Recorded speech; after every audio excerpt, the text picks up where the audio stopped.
নমস্কার। আজকের আমি আপনাদের সঙ্গে একটি গুরুত্ব বিষয় নিয়ে আলোচনা করব।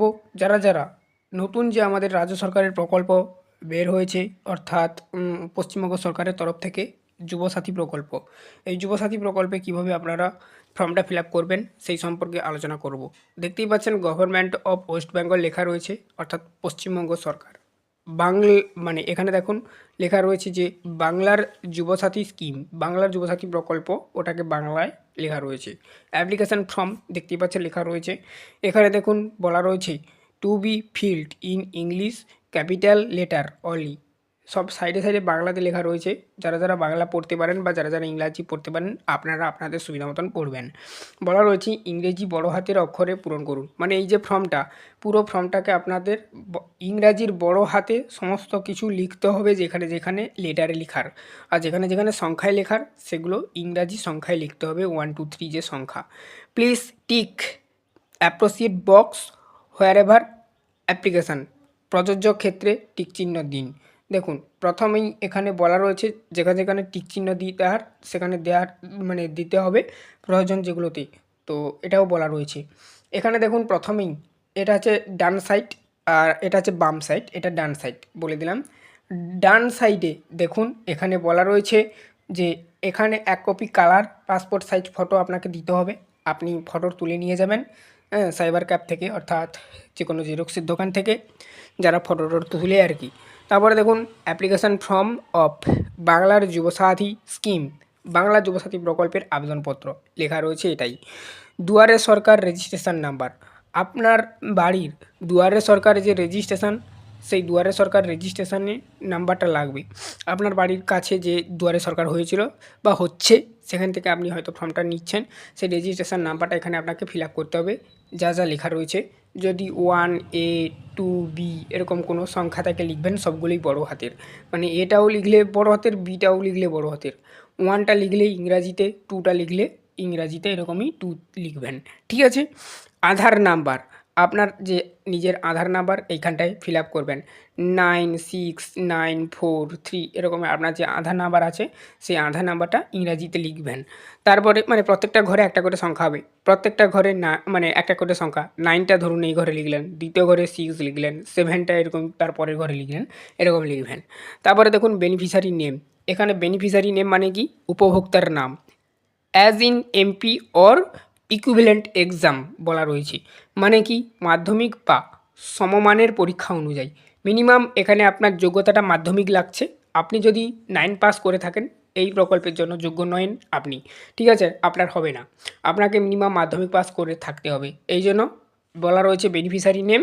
তারপরে দেখুন ব্যাকেটে লেখা রয়েছে as in MP or equivalent exam. Equivalent exam মানে কি সমমানের পরীক্ষা, অর্থাৎ আপনি উচ্চ মাধ্যমিক দিলেও এখানে অ্যাপ্লাই করতে পারবেন, আপনি গ্র্যাজুয়েশন করে থাকলেও এখানে অ্যাপ্লাই করতে পারবেন, ঠিক আছে, কিংবা আপনি পিএইচডি করলেও এখানে অ্যাপ্লাই করতে পারবেন বলে রাখলাম। তো দেখুন এখানে আপনার নামটা আপনি ক্যাপিটালে লিখবেন, সবটাই বড় হাতে লেখা হবে। ধরুন আপনার নাম, সাপোজ আমি আমার নাম বলছি অপূর্ব, এটা একটা ঘরে হবে, পিটা পরের ঘরে হবে, ইউটা পরের ঘরে হবে, এরকমই ছেড়ে ছেড়ে লিখতে হবে আপনার যা নাম, আপনি এরকমই স্পেলিংটা করে করে লিখবেন। পদবিটা লেখার সময় এখানে একটা ঘর গ্যাপ দেবেন, তারপরে আবার এখান থেকে লেখাটা আরম্ভ করবেন, ঠিক আছে। তারপরে দেখুন পরবর্তী ঘরে যাচ্ছি, বলা রয়েছে mobile number linked with bank account, মানে কি, মানেটা হচ্ছে এখানে দেখুন নিচে লেখা রয়েছে মোবাইল নম্বর লাগবে আপনার নিজের, তো বা পরিবারের অন্য কারোর দিলে হবে, তবে ব্যাঙ্ক অ্যাকাউন্টের সাথে যেন লিঙ্ক থাকে। আপনার ব্যাঙ্ক যে খাতা, সেই ব্যাঙ্ক খাতার সাথে যেন মোবাইল নাম্বারটা লিঙ্ক থাকে। মোবাইল নাম্বারটা লিখবেন, ধরুন কারোর 810 এরকমই প্রত্যেকটা ঘরে 10টা সংখ্যা যে সেটা লিখতে হবে, লিখে নেবেন। তারপর দেখুন ইমেল আইডি ইফ এনি, আপনার যে কোনো একটা ইমেল আইডি দিতে হবে যদি থেকে থাকেই, এটা দিতে পারেন নাও দিতে পারেন, ঠিক আছে। যার রয়েছে ইমেল আইডি সে দেবে এই ঘরটায়। তারপরে দেখুন পরবর্তীতে জেন্ডার, আপনার জেন্ডারটা কি, আপনি যদি পুরুষ হন পুরুষের ঘরে টিক চিহ্ন মারবেন, আপনি যদি মহিলা হন মহিলার ঘরে টিক চিহ্ন মারবেন, আরগুলো বাকি রেখে দেবেন। ধরুন কেউ মহিলা, সেইটাই টিক চিহ্ন মারবে, এগুলো বাকি থাকবে, বোঝা গেল। আর যদি আপনি অন্য তৃতীয় লিঙ্গের হয়ে থাকেন, এই জন্য আদার্স বলা রয়েছে বা অন্যান্য বলা রয়েছে, সেখানে টিক চিহ্ন দেবেন। তারপর দেখুন ডেট অফ বার্থ, পরবর্তীতে DDMMYY, DDMMYY মানে কি, প্রথমে ডিডি মানে তারিখটা লিখতে হবে, দিন সংখ্যাটা আর কি, মানে কি মান্থ বা মাসটা লিখতে হবে। ওয়াই মানে কি বছরটা লিখতে হবে। প্রথমে আপনি যে তারিখে জন্মগ্রহণ করেছেন, কেউ ধরুন 18 তারিখ জন্মগ্রহণ করেছেন, প্রথম ঘরে 1 লিখবেন বা 1 লিখবেন, দ্বিতীয় ঘরে 8 বা 8 লিখবেন, ইংরাজিতে সবই লিখবেন। তারপরে দেখুন এখানে উদাহরণ সাপোজ এখানে দেখানো রয়েছে কিভাবে লিখতে হবে। কিভাবে লিখবেন, কেউ ধরুন 1 তারিখে জন্মেছে, প্রথম ঘরে 0 দেবেন, তারপরে ঘরে 1 লিখবেন, এরকম লিখলেন। তারপরে দেখুন একটা মানে একটা ঘর ছাড়তে পারেন, 0 4 এরকম করেও ছেড়ে ছেড়েও লিখতে পারেন, এখানে দেখানো রয়েছে, ঠিক আছে। তারপর দেখুন নেক্সট ফাদার্স নেম অর্থাৎ পিতার নাম, আপনাকে এই ঘরে আপনার বাবার নামটা লিখতে হবে। তারপর দেখুন মাদার্স নেম, আপনার মায়ের নামটা লিখবেন। যদি কারুর বাবা না থাকে সে শুধু মার নামটা লিখবে, যদি কারুর মা না থাকে সে শুধু বাবার নামটা লিখবেন। তো ভগবান করুক সবারটা থাকুক, ঠিক আছে। স্পাউস নেম, এখানে আপনি যদি বিবাহিত হন তাহলে আপনার স্বামীর নাম হবে, ঠিক আছে, স্বামীর নাম হবে এই ঘরটায়। বা আপনি যদি বিবাহিত হন আপনার স্ত্রীর নাম হবে, ছেলের ক্ষেত্রে স্ত্রী আর মানে মহিলার ক্ষেত্রে স্বামী, ঠিক আছে। পুরুষদের ক্ষেত্রে স্ত্রী হবে আর মহিলার ক্ষেত্রে তার স্বামীটা হবে। তারপরে দেখুন ক্যাটাগরি ইফ নট জেনারেল, অর্থাৎ শ্রেণী সাধারণ শ্রেণীভুক্ত না হলে, আপনি যদি এসসি অর্থাৎ তপশিলি জাতি হন, এসটি তপশিলি উপজাতি হন, বা ওবিসি বা অন্যান্য অনগ্রসর শ্রেণী হন, তার জন্য এখানে দেখুন বলা রয়েছে সার্টিফিকেট নাম্বার লাগবে আপনার। আপনি যদি এই শ্রেণীগুলোর মধ্যে হন, জেনারেল কাস্ট বাদে এতগুলো যে শ্রেণী উল্লেখ করা রয়েছে 3টি শ্রেণী, আপনার শ্রেণীর যে সার্টিফিকেট রয়েছে সেই সার্টিফিকেট নাম্বারটা এখানে আপনি লিখে দেবেন। তারপরে দেখুন ম্যারিচুয়াল স্ট্যাটাস, বিবাহ অবস্থা বলা রয়েছে, বৈবাহিক অবস্থা আর কি, বা বিবাহ অবস্থা যেটাকে বলা হয়। আপনি যদি আনম্যারিড হন তাহলে এখানে টিক চিহ্ন মারবেন, আর যদি বিবাহিত বা বিপত্তিক অর্থাৎ বিবাহ হওয়ার পর যদি কোনো কারণবশত ডিভোর্স হয়ে থাকে তাহলে এইখানটায় করবেন। তারপরে দেখুন বিবাহিত হলে এইখানটায় টিক চিহ্ন মারবেন, আর বিচ্ছিন্ন যদি হন, সরি আমি এটা একটু ভুল বললাম, বিপত্তিক মানে এটা আছে যাদের মানে বিবাহ হওয়ার পর ভগবান করুক কারোর জানো না এরকমটা হয়, অনেক ক্ষেত্রে হয়ে থাকে যে কারোর স্বামী মারা যায় কিংবা কারোর স্ত্রী মারা যায়, তখন তাকে এটা করতে হবে। আর যদি মানে ডিভোর্স হয়ে যায়, এটাও ভগবান করুক যেন না কারোর হয়, তবুও তো হয়, তো তাকে এই ঘরটায় টিক চিহ্ন মারতে হবে। তারপরে দেখুন এখানে বলা রয়েছে হাউস প্রেমিসেস নম্বর, এখানে আপনার হাউস বা প্রেমিসেস নম্বর মানে কি বাড়ির নাম্বারটা দিতে হবে। অর্থাৎ আপনার একটা ঘরের নির্দিষ্ট সরকারের তরফ থেকে নম্বর দেওয়া রয়েছে, নম্বর প্লেট, সেই নাম্বার প্লেটটা দেখবেন, এখানে নাম্বারটা দিয়ে দেবেন, ঠিক আছে। নাহলে আপনি অনলাইন থেকেও বের করে নিতে পারেন, যদি না পারেন আমাদেরকে কমেন্ট করে জানাতে পারেন কিভাবে বার করবেন, আমরা বলে দেব। তারপরে দেখুন ভিলেজ, টাউন, সিটি, গ্রাম, শহর, নগরী, আপনি যদি গ্রামে থাকেন গ্রামের নামটা ক্যাপিটালে লিখবেন, ছেড়ে সংখ্যাগুলো, যেমনটা প্রথমের দিকে বলেছিলাম। আর যেমন দেখুন এই যে নিচে দেখুন একটা লেখা রয়েছে ওয়েস্ট বেঙ্গলটা কীভাবে লেখা রয়েছে, সেম এমনিভাবেই আপনার গ্রামের নামটা লিখতে হবে, বা সবগুলো জায়গায় আপনার নাম পদবি টদবি এরকম করে ছেড়ে লিখতে হবে আর কি। তো দেখুন প্রথম ঘরটাই যে বলা রয়েছে ভিলেজ, টাউন, সিটি, আপনি যদি গ্রামে থাকেন গ্রামের নাম দেবেন, শহরে থাকলে শহরের নাম দেবেন, বা পৌরসভাতে থাকলে পৌরসভার নাম দেবেন। তারপর দেখুন পোস্ট অফিস, অর্থাৎ তারপরে যে এটা আপনার ডাকঘর বা পোস্ট অফিসের নামটা এই ঘরটায় দিয়ে দেবেন, এই ঘরটায়। তারপরে দেখুন মানে শুরু করে আমি দেখিয়ে দিচ্ছি, দেখুন কোন ঘরটায় দেবেন, এই যে দেখুন ডাকঘরের সোজা যে ঘরটা এই ঘরটায় দেবেন। জিপি, ওয়ার্ড নম্বর, গ্রাম পঞ্চায়েত, বা আপনার যদি ওয়ার্ড নম্বর থেকে থাকে এটা আপনি ক্যাপিটালের সংখ্যাগুলো লিখবেন, 1 2 3 যে থাকে সংখ্যাগুলো সেটা লিখবেন, বা কারোর 12A 13C এরকম করে থাকে সেগুলো দেখে লিখবেন। তারপর দেখুন নেক্সট বলা হচ্ছে ব্লক, মিউনিসিপ্যালিটি, কর্প, মানে এখানে বলা হচ্ছে ব্লকে থাকলে ব্লকের নামটা লিখবেন, ঠিক আছে, এই ঘরটায়, কিংবা পৌরসভাতে থাকলে এই ঘরটায় লিখতে হবে, আর কর্পোরেশন থাকলে কর্পোরেশন নামটা লিখতে হবে। ডিস্ট্রিক্ট আপনার জেলার নামটা লিখে দেবেন। পিনকোড, এবারে পিনকোডটা আপনি কারোর 72 16 26 এরকম থাকে সেটা লিখে দেবেন। আচ্ছা তারপরে দেখুন আরও রয়েছে সবশেষে স্টেট ওয়েস্ট বেঙ্গল, ঠিক আছে, এটা লেখা রয়েছে দেখতেই পাচ্ছেন, ঠিক আছে। এর পরের ফর্ম আরও একটা রয়েছে, এই ফর্মটা দেখুন, এই ফর্মটা এবারে আসছি দ্বিতীয় নম্বর ফর্ম। এটা দেখুন এখানে দুটো ফর্ম আপনাদেরকে ফিল আপ করতে হবে। এটা আছে কি MP or equivalent examination details, এইখানটায় আপনি যে মাধ্যমিক দিয়েছেন কিংবা যতদূর আপনি পড়াশোনা করেছেন তার যে ডিগ্রি, সর্বশেষ ডিগ্রি যেটা, ঠিক আছে, সেটা আপনাকে ফিল আপ করতে হবে। প্রথমে আপনার রোল নম্বরটা দেবেন, মাধ্যমিকে দেখবেন রেজিস্ট্রেশন কার্ডে বা অ্যাডমিট কার্ডে থাকে সেইটা দেবেন, রোলটা দেবেন, সংখ্যা আপনি যত সালে দিয়েছিলেন সেই বেসিসে দেবেন, ইয়ার যেই বছর পরীক্ষাটা দিয়েছিলেন সেই বছরটা উল্লেখ করবেন এখানে। তারপর দেখুন বোর্ড, আপনার বোর্ডের নামটা এখানে লিখতে হবে। তারপর এখানে বলা রয়েছে WBBSE, এটা লিখতে হবে না, এটা উল্লেখ রয়েছে, ঠিক আছে। আমি লিখতে হবে বলেছিলাম, ভুল বলেছি, অনিচ্ছাকৃত ভুলের জন্য ক্ষমাপ্রার্থী। তো এটা আপনাকে এখানে উল্লেখ রয়েছে, লিখতে হবে না। দেখুন আপনি কোন বোর্ডের অন্তর্গত সেইটাই আপনাকে টিক চিহ্ন দিতে হবে। আপনি যদি CBSE বোর্ডের অন্তর্গত হন, অর্থাৎ আমাদের পশ্চিমবঙ্গে যে বোর্ড সেখানটায় তো এখানে টিক চিহ্ন দিতে হবে। আর যদি আপনি ইংলিশ মিডিয়ামে পড়ে থাকেন, মাধ্যমিক দিয়ে থাকেন, সেটা হবে ICSE বোর্ড, তো এখানে আপনাকে টিক চিহ্ন দিতে হবে। যে বোর্ডের অন্তর্গত তো আপনি মাধ্যমিক দিয়েছেন সেটা দেবেন। এবারে দেখুন WBBME বা আদার বোর্ড, যদি আরও দুটো বোর্ড এক্সট্রা রয়েছে, যেটা মহারাষ্ট্র বা হরিয়ানা টানা সাইডের যে বোর্ডগুলো, সেই সব বোর্ডের নাম দেওয়া রয়েছে। এখানে যে বোর্ড থেকে আপনি পড়েছেন সেইটাই আপনি টিক চিহ্ন দেবেন এরকমভাবে। তারপর দেখুন এডুকেশন কোয়ালিফিকেশান হাইয়েস্ট, আপনার সর্বশেষ শিক্ষা আপনি কী মানে নিয়েছেন সেটা দিতে হবে, ডিটেলসটা এখানে নামটা লিখবেন। অর্থাৎ আপনি যদি সর্বশেষ কলেজ পাস করে থাকেন, গ্র্যাজুয়েশন করে থাকেন, তো গ্র্যাজুয়েট বলে উল্লেখ করবেন। আর যদি আপনি উচ্চ মাধ্যমিক পাস করে থাকেন তো উচ্চ মাধ্যমিক লিখবেন এখানে। আর যদি আপনি মাধ্যমিক পাস করে থাকেন মাধ্যমিক করবেন। বা যদি কেউ PhD করে থাকে সে PhD করবে, যদি কেউ B.Ed করে থাকে B.Ed উল্লেখ করবে।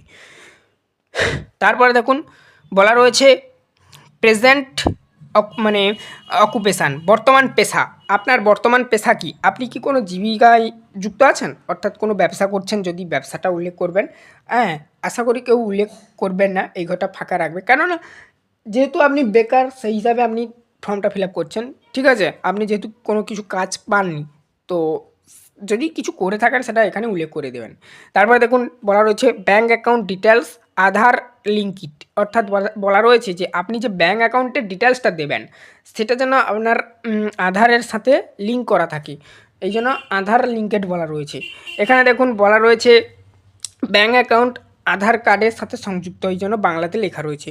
ব্যাঙ্ক নেম মানে কি, ব্যাঙ্কের নাম। এখানে ছেড়ে ছেড়ে ছেড়ে ছেড়ে আপনার ব্যাঙ্কের নামটা লিখবেন। কোন ঘরটা লিখবেন, এই ঘরটা লিখবেন। সোজা সোজা ঘরে যে যার সোজা সোজা ডিটেলসগুলো ফিল আপ করবেন, সহজ কথায় বলতে গেলে। ব্যাঙ্ক ব্রাঞ্চ নেম, আপনার বই দেখবেন প্রথমে যে পেজটা উল্টুলে ওখানে সমস্ত কিছু লেখা থাকে, ব্যাংকের নেম, ব্যাংকের ব্রাঞ্চের নেম, অর্থাৎ শাখা যেটাকে বলা হয়, ব্যাংকের শাখা। আপনি যদি শাখায় অ্যাকাউন্ট খুলে থাকেন তো মূল ব্যাংকের নামটা এখানে দেবেন, তারপরে যেই যে ব্যাংক ব্রাঞ্চ বা ব্যাংকের শাখার নামটা লিখতে বলেছে ওই শাখার নামটা দেবেন। আর যারা মূল ব্যাংকে খুলেছেন তারাও শাখার নামটা দেবেন, আপনার বইতে দেখবেন লেখা থাকে। আর যদি কারোর বইতে লেখা না থাকে তাহলে এটা লেখার দরকার নেই, আপনি মূল ব্যাংকে যেহেতু অ্যাকাউন্টটা খুলেছেন, অনেকের ক্ষেত্রে হয় যেমন SBI আরও হয়, তো এখানটায় শুধু লিখে দেবেন আর এটা বাদ রেখে দেবেন, যাদের শাখা উল্লেখ থাকে না, যারা শাখাতে খুলে না আর কি। তো মূল ব্যাংকে যারা খুলে থাকে তাদের কথা বললাম। তারপর দেখুন ব্যাংক অ্যাকাউন্ট নম্বর, আপনার অ্যাকাউন্ট নম্বরটা এখানে দিয়ে দেবেন। তারপরে দেখুন আরও রয়েছে IFSC কোড, আপনার IFSC কোডটা এখানে দিয়ে দিবেন, ঠিক আছে। আপনার IFSC কোডটা এখানে ব্যাংকের বইতে দেখবেন ওখানে IFSC কোড বলে লেখা থাকে, ঠিক আছে। IFSC কোডটা ভালো করে লিখে দেবেন, 1 2 3 4 এরকম সংখ্যায় থাকে, হ্যাঁ, আবার ক্যাপিটালে মিক্সড থাকে। তারপর দেখুন বেসিক্যালি ক্যাপিটালে মিক্সড দিয়ে IFSC কোডটা হয় বলে লাগলাম। তারপর দেখুন বলা রয়েছে এই ঘরটায় কী বলা রয়েছে, দেখুন এখানে other financial assistance received from government, অর্থাৎ except for any state provided financial assistance for educational benefit or scholarship. বলা রয়েছে অন্য কোনো সরকারি সাহায্য পান কি না রাজ্য সরকারের প্রদত্ত শিক্ষাগত সুবিধা বা বৃত্তি ছাড়া। আপনি যদি এই মানে এই যে বেকার ভাতাটায় আবেদন করছেন, ঠিক আছে, বা যুবসাথী প্রকল্পটায় আবেদন করছেন, তো এখানে এই প্রকল্পেতে আবেদনের ক্ষেত্রে নির্দিষ্ট কিছু শর্ত রয়েছে। শর্তগুলোর উপর আমি একটি ডিটেলস ভিডিও বানিয়েছি, যে কোন কোন জিনিস থাকলে বা কোন কোন প্রকল্পের টাকা পেলে আপনি এই ভাতাটা পাবেন না। আপনি যদি স্কলারশিপ কোনো পড়াশোনা চলাকালীন পান বা পড়াশোনা চালিয়ে যাচ্ছেন তারাও তো করতে পারবে, তো তারা যদি পড়াশোনা চলাকালীন কোনো স্কলারশিপ পায় সেক্ষেত্রে আপনি এখানে অ্যাপ্লাই করলে টাকাটা পাবেন। যদি আপনি কৃষক বন্ধু, PM কিষাণ, এই সমস্ত যে আমাদের মানে পপুলার প্রকল্পগুলো রয়েছে এগুলোর কোনো একটার থেকে যদি টাকা পান, এমনকি লক্ষ্মী ভাণ্ডার, এই সমস্ত প্রকল্পগুলোর থেকে যদি টাকা পান তাহলে কিন্তু এই যে প্রকল্পটায় আপনি আবেদন করতে চলেছেন এখানে টাকা পাবেন না, এটাই বলা রয়েছে। একমাত্র স্কলারশিপ পেলে আপনি টাকাটা পাবেন। আর যদি আপনি স্কলারশিপ পান তো তার বিবরণটা এখানে দিতে হবে, হ্যাঁ তো করতে হবে, এখানে টিক চিহ্ন দেবেন এই ঘরটায়। আর যদি না পান তো এখানে ক্রস চিহ্ন দিয়ে দিবেন না এর ঘরে, বা টিক চিহ্ন দিয়ে দেবেন, ক্রস চিহ্ন দেবেন না, টিক চিহ্ন দেবেন, ঠিক আছে। অনিচ্ছাকৃত ভুলের জন্য ক্ষমাপ্রার্থী, ওখানে টিক চিহ্ন হবে, ভুলে আমি ক্রস চিহ্ন বলে দিয়েছিলাম। তো তারপর দেখুন এখানে পরবর্তী ঘরে আসছি, এনক্লোজ লিস্ট অর্থাৎ সেলফ অ্যাসেস্টেড ফটো, হ্যাঁ কপিস, সংযুক্ত নথিপত্রের তালিকা, স্বপ্রত্যাশিত প্রতিলিপি। দেখুন এখানে বলা রয়েছে প্লিজ টিক অ্যাপ্রোপ্রিয়েট বক্স, অনুগ্রহ করে উপযুক্ত বক্সে টিক দিন। আর নথিগুলো কী কী লাগবে এখানে বলাও রয়েছে। দেখুন মাধ্যমিক অর ইকুইভ্যালেন্ট অ্যাডমিট কার্ড, মাধ্যমিক বা সমতুল্য পরীক্ষার অ্যাডমিট কার্ড, এখানে আপনি টিক দেবেন আপনার যদি থেকে থাকে। তারপরে কপি অফ আধার কার্ড, এখানে টিক দেবেন। তারপরে দেখুন আর এগুলো অ্যাটাচ করতে হবে, কিন্তু জেরক্স করে নিয়ে আসবেন, জেরক্স করে নিয়ে এসে পিন আপ করতে হবে। তারপর দেখুন আধার কার্ডের কপি, এখানে টিক দিতে হবে, যে যার ঘরের সাথে টিক দেবেন। তারপরে দেখুন copy of voter card, voter card যদি থেকে থাকে তার জেরক্স নিয়ে আসবেন, ওখানে টিক মারবেন এবং পিন আপ করবেন। তারপর দেখুন ফার্স্ট পেজ অফ পাসবুক, অর্থাৎ ব্যাঙ্ক অ্যাকাউন্টের যে পাসবই তার প্রথম পাতার জেরক্সটা নিয়ে আসবেন, টিক চিহ্ন দিবেন এবং পিন আপ করবেন, মানে পিন মারবেন। ওগুলো ডকুমেন্টস হিসাবে দিতে হবে জমা আর কি। তারপর দেখুন ক্যান্সেল চেক, বাতিল চেকের একটা জেরক্স, যে ব্যাংকে আপনি অ্যাকাউন্ট খুলেছেন ওই ব্যাংকে যাবেন, আপনার যদি না চেক বই থাকে ব্যাংকে গিয়ে বলবেন যে একটা ক্যান্সেল চেক দিন, বললেও বুঝে যাবে। তো ওখানে যদি বলে যে কী কাজে লাগবে তো বলবেন যে আমার এই প্রকল্পের অ্যাপ্লাই করব, ওখানে ডকুমেন্ট স্বরূপ দেখাতে হবে, তো একটা দিন বলেও ওখানে ম্যানেজার থাকুক বা ব্যাংকের যে লোক আছে কর্মচারী আছে যে ফর্ম টর্ম দেয় সেই তাকে বললে সে বুঝে যাবে এবং দিয়ে দেবে আপনাকে। ওটা নিয়ে এসে আপনি জেরক্স করবেন, করে এখানে পিন আপ করবেন এবং এই ঘরে টিক চিহ্ন মারবেন। আর ওটা গুছিয়ে রেখে দেবেন, পরবর্তী সময় অন্য কোনো কাজে আপনার এরকমই যেখানে লাগবে ওটা আপনি জেরক্স করে দিতে পারবেন, ঠিক আছে। তারপর দেখুন ফার্স্ট পেজ অফ পাসবুক, এটা তো বললাম, আর চেকের কথাটা বললাম। 6 নম্বর যেটা copy of SC ST OBC certificate, আপনি যদি কোনো ক্যাটাগরি থেকে এগুলো থেকে বিলং করে থাকেন, যেমনটা আগে বলেছিলাম যে টিক চিহ্ন দিতে হবে বা ওখানে মানে যে মানে আপনাদের আইডি নাম্বারটা যেটা দিতে হবে বলেছিলাম, ঠিক তেমনিতে এভাবে এখানে আপনাদের সার্টিফিকেটের জেরক্স দিতে হবে যদি থেকে থাকেন, বা আশা করি থেকে থাকে, আছে যারা যারা এই ক্যাটাগরি থেকে বিলং করেন তাদের আছে। তারপর দেখুন বলা হচ্ছে ইফ SC ST OBC, যদি এগুলোর থেকেও আপনি বিলং করেন আপনাদের যে সার্টিফিকেট তার জেরক্সটা দেবেন, ঠিক আছে। ওটা বাংলাতে লেখা রয়েছে যে তপশিলি জাতি উপজাতি অন্যান্য অনগ্রসর শ্রেণীর শংসাপত্র যে সার্টিফিকেট সেটা জেরক্সটা দিতে হবে এবং এই ঘরে টিক চিহ্ন দিতে হবে আপনাকে, ছোটো ছোটো করে টিক দেবেন। আমি এখানে স্ক্রিনে রাখাচ্ছি বলে বড় বড় করে দিচ্ছি, কিছু মনে করবেন না। সেলফ ডিফেন্স স্বঘোষণা, দেখো এখানে বলা রয়েছে, দেখুন এখানে বলা রয়েছে যে আপনি নিজের মানে স্বজ্ঞানে একটা ঘোষণা করছেন, এটা ফর্মে লেখা থাকে, তবুও আমি পড়ে শুনিয়ে দিচ্ছি। এটা আর এখানে তেমন কোনো কাজ নেই, জাস্ট এটা আপনারা একবার চোখ বুলিয়ে নেবেন অর্থাৎ পড়ে নেবেন।